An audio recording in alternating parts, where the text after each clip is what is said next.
tonight. One thing I keep reading about, and it's also on your website, about your pottery habit. Man, pottery. Or you become quite the professional. You and your wife. So your wife started out with doing pottery? You know what? She had a kiln. I gave her a kiln, or a kill, as it's known to hardcore potter people. Oh, is that right? I never knew that. It's actually pronounced kill. Oh, so you drop the N. Yeah, I know. It's kind of weird, isn't it? Never knew that. But that is the correct way to pronounce it, although... So, but, you know, when you do it, it's almost kind of like, oh, it's like saying the French word, you know, in French instead of the way Americans would say it. It's kind of, you know, people don't know what you mean unless it's hardcore. Right. But I got her a kiln. She wanted to make hand-built pottery. Okay. This was in the early 90s. And then we were renting in L.A. and we never hooked up for the 240 power supply. Okay. And so we'd been in our house finally for a few years and decided we'd put in the outlet. And she had collected all these books about mid-century pottery and how-to books and stuff. And that was really the last big boom of pottery. It was kind of in the 50s when people were really creative and it was popular. And a lot of people studied it in school. And so I said, well, let's get a wheel. You know, I started kind of reading these books. And she said, yeah, let's do that. So we got the kiln hooked up and we got a wheel. And I just went crazy on it. For some reason, even reading the books, I thought, I can do this. You know, for some reason, it really appealed to me.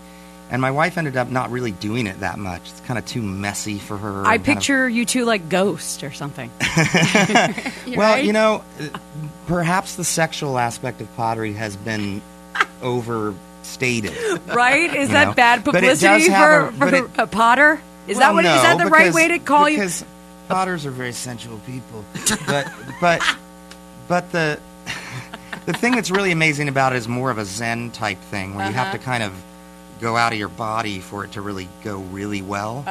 And it reminded me a lot of doing music. Also, when you're done, you do pottery, you have an object kind of at the end, which can be a problem. Like I have 1,000 pieces of pottery like in my house, you know. It builds up. But I would look at it after it was done and kind of go, I couldn't remember that I did it, you know. And it really reminded me of music. When sometimes I'd hear a song finish and I just don't, you know, remember how it happened. And so I started to equate the two things and think like, well, my music can really be like, I can just be like a potter who's in his house. The pottery is like him. It's, you know, unique and homemade. And everybody handmade. does it differently. Yes, and that really helped me, I think, with this album in just having fun with it and kind of feeling really free. And it sort of correlated the two things in my mind. And having a hobby, a creative hobby, which I never really had except for music, was just an interesting way to kind of look at what I do. Okay, that's neat. But I went crazy on it, and I have gotten pretty advanced at it, and I'm going to sell the pottery through the website, but I just couldn't get it together to get it right. I have literally, I have 85 people that want to buy pottery. So you're not going to be going on tour like at art fairs, Matthew Sweet's booth? It would be cool. I did go to one pottery show in you should do Pasadena, and it was like I was like the complete guy from Mars at it. But it was still like people would go and look at them and kind of be like, that's I also make cats, like big animals and stuff. Really? Yeah. But I do normal kinds of things. Fascinating. My idol is George Orr, the Biloxi potter from the 1890s. Okay. Anyone who knows about George Orr will be like, wow, he likes like the freakiest potter of all time. Well, there you go. Okay, well, we didn't bring you in to talk about your pottery. We brought you in to play music. I mean, I love hearing about it. We're going to do a whole separate show. Okay. Pottery with Matthew Sweet. Step Pottery's one. Cool. It's like the elements, the ground and fire and all that stuff. Anyway, yes. No, I would love to talk about it all day. We but play music too. You do. There's proof.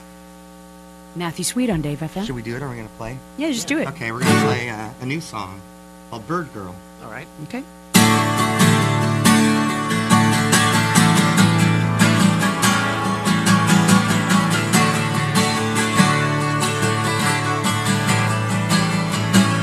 Now you're just like a bird, girl. Fly away from your pain. Don't let anyone hold you. It won't be the same. Walk on into a wildfire and run on into the rain. 'Cause you know you're the one. The one you've been breaking the laws, girl, that your own nature made. But if nobody cares, then how could you be to blame? Walking into a wildfire and running into the rain.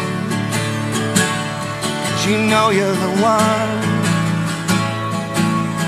the one, driving like hail off the railing, soaring the sky, say goodbye to the world. You've been breaking the laws, girl, that your own nature made. But if nobody cares, then how could you be to blame? Walking into a wildfire and running into the rain. Baby, how could I ask you to come down again? Baby, how could I ask you to come down again? Baby, how could I ask you to come down again? Awesome. Matthew Sweet and Paul. Early morning voice. It was a long bus ride. Long bus drive. I thought that sounded great. 12 hours. You guys will perform that tonight at the Variety Playhouse. One more thing I wanted to ask you before I know you guys need to go. Do you know that we do a promotion with Guitar Hero? We go out and our listeners will play it, and people have said that your songs are the hardest Guitar Hero songs. Wow. Well, the only one I know, it was on Guitar Hero 2, Girlfriend, and I haven't tried to play it, but it looks hard when you see people do it. A friend of mine's son did it for me at a party in front of a whole bunch of people, and I was fooled. I thought it was me.